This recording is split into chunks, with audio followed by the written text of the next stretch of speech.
Bonjour à tous, nous nous retrouvons pour le premier épisode de la série de vidéos consacrée à DDLSN et Odoo communautaire. Dans cette vidéo, nous allons voir comment Jean-Michel crée sa base de données Odoo. On commence par se mettre sur la page de Odoo destinée à gérer les bases de données. Donc là, on a cette page-là parce que nous sommes sur une version communautaire et que nous hébergeons Odoo en local. Donc là, créer database.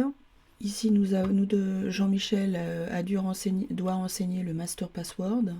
C'est un méga gros mot de passe qui est utilisé uniquement pour créer de nouvelles bases, les supprimer, les dupliquer, etc.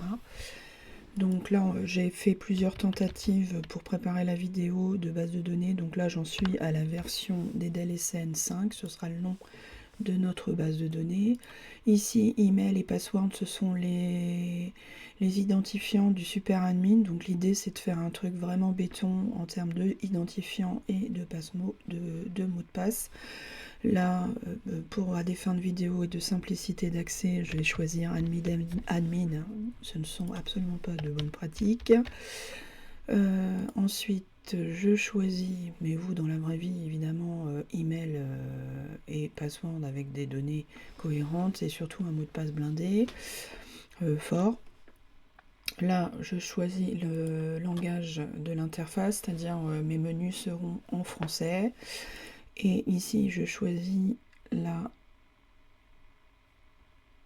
le pays, donc la France.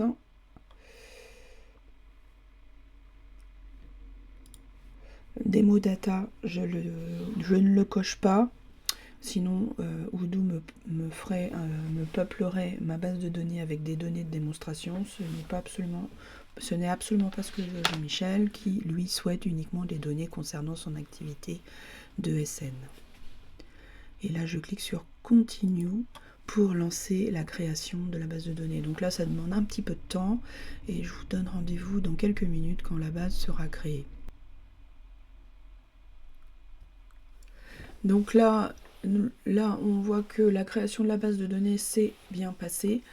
Nous allons sélectionner, donc on voit qu'on a la possibilité de sélectionner la base de données, et là, par défaut, nous avons DDLSN 5, la base qui vient d'être créée. Je vais juste m'authentifier avec les identifiants et mots de passe précédemment créés à la création de la base de données. Je me connecte.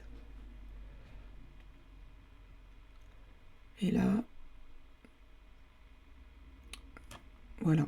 Donc je vois que je me suis correctement connectée et que j'atterris sur la page où Jean-Michel va pouvoir sélectionner les différentes applications utiles à la gestion de son activité. Je vous donne rendez-vous pour une prochaine vidéo